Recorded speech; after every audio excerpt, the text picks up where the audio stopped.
Imagine for a moment that you are anxious. You are having trouble sleeping, you are depressed, you are arguing with your parents. You go to a doctor, the most famous doctor in America. He tells you he has a cure, a simple 10-minute procedure. He says it will wash away your worries, it will make you happy again. He tells you that you won't even need a hospital room.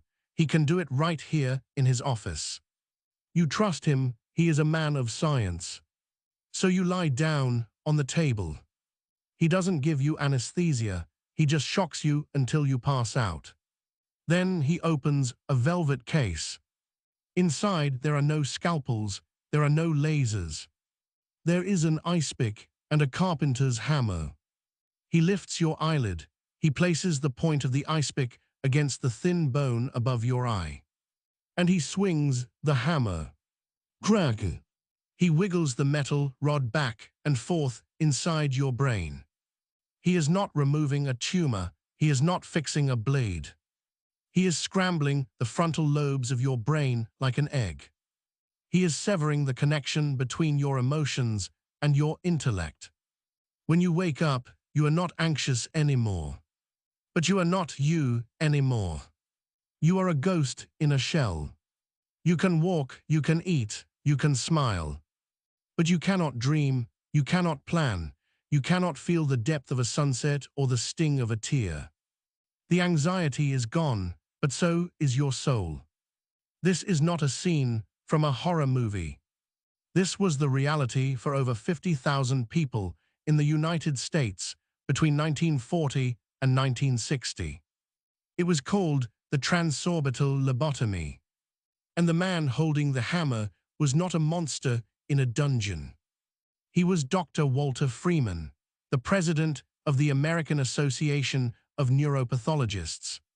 A man who traveled the country in a van he called the Lobotomobile, performing brain surgery on housewives, rebellious teenagers, and even children as young as 4 years old.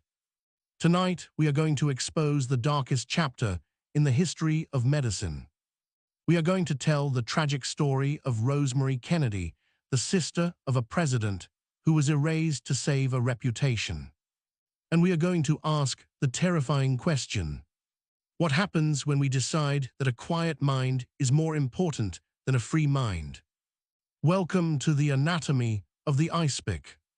To understand why doctors thought this was a good idea, you have to understand the desperation of the asylum system in the 1930s. Mental hospitals were hell on earth.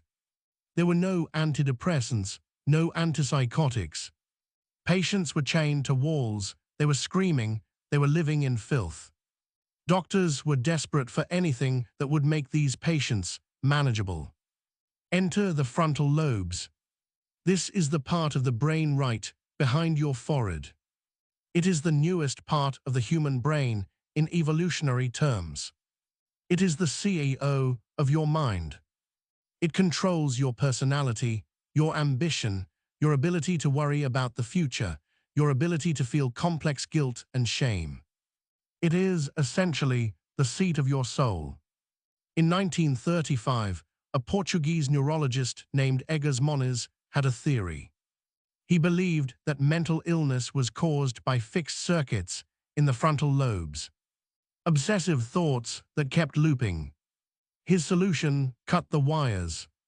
If you sever the connection between the frontal lobes and the rest of the brain, the looping stops. The worry stops. Moniz performed the first leucotomy.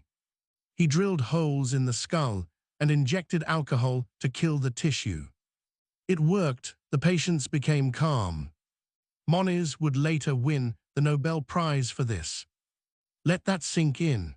The Nobel Prize for Medicine was given for destroying the brain. But in America, there was a man who watched Moniz and thought, that is too slow. Dr. Walter Freeman. Freeman was a showman, he was arrogant, he was obsessed with fame. He looked at the Moniz procedure and said, I don't need a drill, I don't need an operating room, I can do this faster. He went to his kitchen drawer, he found an icepick. And he began to practice on grapefruits. Walter Freeman developed the transorbital lobotomy. Transorbital means through the eye socket. He realized the bone behind the eye is paper-thin. He could punch through it, sweep the instrument back and forth, and sever the frontal lobes in minutes. He called it soul surgery. But it wasn't surgery, it was mutilation. Freeman was not a surgeon, he was a neurologist. He wasn't technically allowed to cut people open. But he did it anyway. He turned it into a spectacle. He would invite the press to watch. He would perform lobotomies with a cigarette dangling from his mouth. He would sometimes lobotomize two patients at the same time, one with his left hand and one with his right, just to show off. He called this the doubleheader. He marketed the lobotomy not just for schizophrenia, but for everything. Are you a housewife who is moody? Lobotomy. Is your husband a difficult alcoholic? Lobotomy. Is your child acting out at school? Lobotomy. He bought a camper van. He labeled it the Lobotomobile. He drove across America, stopping at state asylums, performing 20, 30, 40 lobotomies a day. He killed the spirit of thousands of people for $25 a head. He believed he was a hero. He believed he was emptying the asylums. And in a way, he was. The patients were leaving the asylums. But they weren't going home as people, they were going home as pets. Statistics are cold. To understand the true horror, we must look at the most famous victim of Dr. Freeman. Rosemary Kennedy. She was the sister of John F. Kennedy, the daughter of the powerful Joseph P. Kennedy. Rosemary was born with mild intellectual disabilities. She was slower than her siblings, she had mood swings. But she was beautiful, she was kind, she kept a diary, she loved to dance. She was a vibrant young woman with a spark of life. But to her father, Joe Kennedy, she was a liability. Joe Kennedy was grooming his sons for the White House. He was terrified that Rosemary's condition would embarrass the family. He was terrified she might get pregnant out of wedlock. He wanted to fix her. In 1941, when Rosemary was just 23 years old, Joe Kennedy contacted Dr. Walter Freeman. He didn't tell his wife, Rose, he did it in secret. Rosemary was taken to a hospital in Washington, D.C. She was strapped to a table. They gave her a mild sedative, but they kept her awake. Why? Because Freeman needed her to talk, so he would know when to stop cutting. He inserted the instrument into her brain. He asked her to recite the Lord's Prayer. Our Father, who art in heaven. He cut. Hallowed be thy name. He cut deeper. Thy kingdom come. Her voice began to slur. Thy will be done. She stopped speaking. The knife had done its work. The result was a catastrophe. Rosemary didn't just become calm, she was destroyed. She regressed to the mental state of a 2-year-old. She lost the ability to walk. She lost the ability to speak intelligible words. She was incontinent. The vibrant, dancing girl was gone. Joe Kennedy immediately shipped her off to an institution in Wisconsin. He hid her from the world. He lied to the public. He lied to his own children. For 20 years, JFK and his siblings didn't know where their sister was. While the Kennedys became the most famous family on Earth, living in the spotlight, Rosemary lived in the dark, staring at a wall, a victim of her father's ambition and Dr. Freeman's hammer. Freeman didn't stop with adults. He began to target children. Let's talk about Howard Doley. In 1960, Howard was 12 years old. He wasn't crazy, he wasn't hearing voices. He was just a tall, awkward boy who didn't get along with his stepmother. His stepmother hated him, she wanted him out of the house. She took him to Dr. Freeman.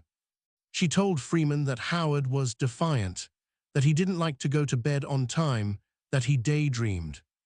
These are normal behaviors for a 12-year-old. But Freeman saw a customer. He diagnosed Howard with childhood schizophrenia. He didn't explain the procedure to Howard. Howard woke up with 2 black eyes and a headache that would last a lifetime. Freeman had severed the frontal lobes of a 12-year-old boy because his stepmother found him annoying. Howard survived. He spent his life drifting, struggling with addiction, feeling like something was missing inside him. Decades later, he tracked down his medical files. He read Freeman's notes. "I explained to Mrs. Dully that the family creates the situation, but it is easier to change the child than to change the mother. Let that chill you to the bone. It is easier to destroy a child's brain than to fix a toxic parent." So how did this barbarism stop? It didn't stop because of ethics. It stopped because of chemistry. In 1954, a new drug called thorazine was approved. It was the first chemical lobotomy. It calmed patients down without the need for an icepick. Suddenly, Freeman's services were no longer needed. The medical community turned on him. They started to realize the damage he had done. Studies showed that lobotomized patients didn't get better, they just got quieter. They suffered from seizures, they gained massive amounts of weight, they lost their morality. Some of them, like Rosemary, were institutionalized for life. Freeman performed his last lobotomy in 1967. The patient died on the table. He was stripped of his license. He spent his final years traveling the country in his camper van, trying to track down his old patients to prove he was right. He died believing he was a savior. But history remembers him as the medical monster. We look back at the Icepick and we shudder. We say we would never do that today. But are you sure? The mechanism of the lobotomy was to trade vitality for compliance. To trade a messy, difficult human being for a quiet, manageable one. Do we not do this today? Look at the rates of medication in children. If a boy is too energetic in class, we don't change the classroom, we medicate the boy. We numb the edges of his personality to make him fit the system. We are not using ice picks, we are using pills. But the philosophy is the same.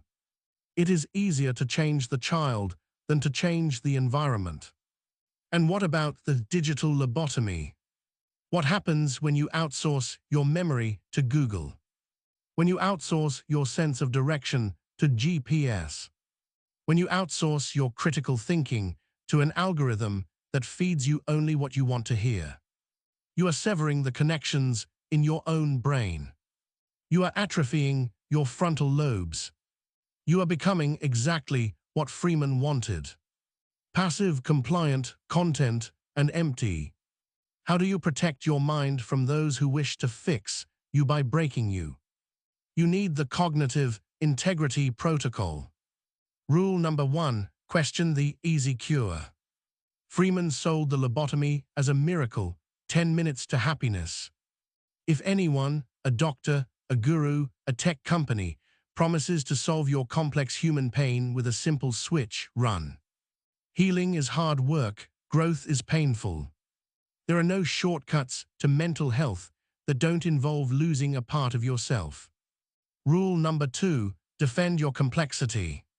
Society wants you to be simple. It wants you to be a happy worker, a quiet student, a compliant consumer. Your anxiety, your anger, your grief, these are inconvenient to the system. But they are what make you human.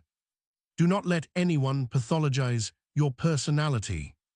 Do not let them drug away your ability to feel the world just to make you easier to manage. Your messiness is your humanity, keep it. Rule number 3, the second opinion, the external audit. Rosemary Kennedy was lobotomized because her father made a secret decision. Howard Doley was lobotomized because his stepmother wanted him gone. Never let one authority figure hold the keys to your mind. If a diagnosis feels wrong, seek another voice. If a treatment feels destructive, say no. The white coat does not grant immunity from evil. Authority figures are just people, and people can be monsters.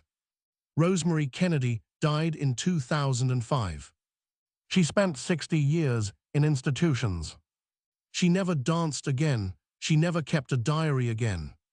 But her silence screams at us across history.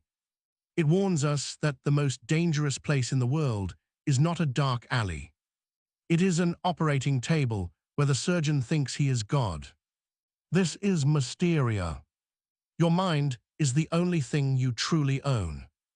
Guard it with your life. Because once the connection is cut, it can never be tied back together.